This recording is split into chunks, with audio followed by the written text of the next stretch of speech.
कुछ बड़ा होने वाला था क्योंकि उनके बचपन का दोस्त व्लादिमीर पुतिन रशिया का राष्ट्रपति बनने वाला था। पुतिन जैसे ही राष्ट्रपति बने मानो आर्केडी रोटेनबर्ग की लॉटरी लग गई। साल 2000 में रशियन सरकार ने एक लीकर कंपनी बनाई जिसमें 100 से ज्यादा अल्कोहल फैक्ट्रियों को मिला दिया गया। यह कंपनी रशिया के वोडका मार्केट का लगभग 30% हिस्सा कंट्रोल करती थी। इस कंपनी की जिम्मेदारी मिली पुतिन के दोस्त आर्केडी रोटेनबर्ग को। अगले ही साल पूरा यह अच्छा मौका है, उन्होंने एक बैंक की शुरुआत की। फिर देखते ही देखते दोनों भाइयों ने मिलकर कंस्ट्रक्शन, गैस और पाइपलाइन कंपनियां खरीदनी शुरू कर दी जो गैसप्रोम के लिए काम करती थी। रोटेनबर्ग ब्रदर्स को बड़े से बड़ा सरकारी टेंडर मिलने लगा। उन पर ओवर रेटिंग और भ्रष्टाचार का भी आरोप लगा क्योंकि वो पुतिन के करीबी थे, पुतिन के गुणगान गाते थे। भला उनके खिलाफ कहां कोई भ्रष्टाचार की फाइल खुलने वाली थी। साल 2014 में रूस के सोची में विंटर ओलंपिक आयोजित हुए। द न्यूयॉर्कर की 2017 की एक प्रोफाइल के मुताबिक आर्केडी की कंपनियों को लगभग $7 बिलियन के कॉन्ट्रैक्ट्स मिले। ये इतनी रकम थी जितना वैंकूवर ओलंपिक्स जो साल 2010 में हुए थे उसका कुल खर्च था।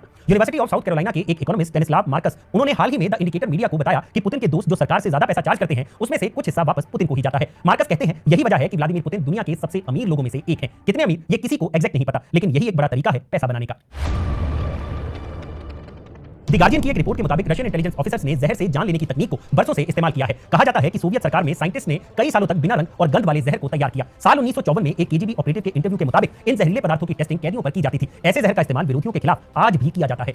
Alexander Litvinenko FSB security service के पूर्व अधिकारी थे। वो पुतिन सरकार की खूब आलोचना किया करते थे, लेकिन वो इस आलोचना के अंजाम से शायद वाकिफ नहीं थे। साल था 2006। लिट्विनेंको लंदन में थे, तभी उन्हें पोलोनियम 210 जहर देकर हमेशा के लिए सुला दिया गया। मौत से पहले लिट्विनेंको ने पत्रकारों से बात करते हुए खुलासा किया था कि रशिया की एफएसबी सिक्योरिटी सर्विस अब भी सोवियत दौर की जहर बनाने वाली लैब्स चला रही है। एक ब्रिटिश इन्वेस्टिगेशन रिपोर्ट से पता चला कि लिट्विनेंको की मौत जहर की वजह से हुई थी जिसमें रशियन एजेंट्स का हाथ था। एक और काफी हाई प्रोफाइल केस है अलेक्जेई नवाल्नी का। नवाल्नी पुतिन का ऐसा विरोधी नेता था जिसके बारे में अमेरिकी अखबार वॉल स्ट्रीट जर्नल ने लिखा था, the man Vladimir Putin fears the most. कहा जाता है कि अलेक्जेई नवेल्नी के पास पुतिन से जुड़ी ऐसी कई जानकारियां थी जिससे पुतिन डरते थे। नवेल्नी को अमेरिकी इंटेलिजेंस एजेंसी सीआईए का एजेंट बताया गया। उनकी गिरफ्तारी हुई, कई सालों तक वो जेल में बंद रहे। फिर उन्हें कट्टरपंथ को बढ़ावा देने के आरोप में सलाखों के पीछे सड़ने के लिए भेज दिया गया। लेकिन ये जेल की सजा उन यातनाओं के आगे काफी छोटी थी जो आगे नवेल्नी को झेलनी पड़ी। नवेल्नी ने पुतिन सरकार पर आरोप लगाया कि उन्हें मारने के लिए नोविचोक नामक जहर दिया गया। साल 2024 में खबर आती है कि नवेल्नी की आर्कटिक जेल में रहस्यमयी तरीके से मौत हो गई। मीडिया में छपी रिपोर्ट्स के मुताबिक नवेल्नी की मौत जहर से हुई थी। हालांकि पुतिन सरकार इस दावे को झूठा बताती है। इसी तरह साल 2015 में बोरिस नेमसोव नाम के एक विपक्षी नेता को मॉस्को में एक ब्रिज के ऊपर गोली मार दी गई। बीबीसी और द इनसाइडर की ज्वाइंट इन्वेस्टिगेशन रिपोर्ट से पता चला कि नेमसोव की मौत से लगभग एक साल पहले से रशिया की एफएसबी एजेंसी के एजेंट्स उन्हें फॉलो कर रहे थे। ह्यूमन राइट बीट कवर करने वाली पत्रकार अन्ना पोलितकोवस्काया ने जब चेचनिया में मानवाधिकार उल्लंघनों को लेकर रिपोर्ट्स की तो उनकी भी 7 अक्टूबर 2006 को गोली मारकर हत्या कर दी गई। साल 2023 के जून महीने में रूस के private military partner Wagner group के चीफ येवगेनी प्रिगोजिन ने रशियन सेना के खिलाफ बगावत कर दी। पुतिन और प्रिगोजिन के बीच हुई मुलाकात के बाद मामला शांत हो गया था, लेकिन इसके ठीक 3 महीने बाद 23 अगस्त 2023 को उनका बिजनेस जेट क्रैश हो गया। इसमें उनके अलावा 9 और लोग मौजूद थे। सभी की मौत हो गई। इस घटना के बाद यह अटकलें लगाई गई कि येवगेनी प्रिगोजिन की मौत पूरी प्लानिंग के साथ की गई थी। पुतिन अपने खिलाफ विरोध को बिल्कुल बर्दाश्त नहीं करते। इसे एक और घटना से समझा जा सकता है। बात साल 2012 की है। रूस में एक फेमिनिस्ट पंक रॉक ग्रुप था जिसका नाम था पुसी राइट।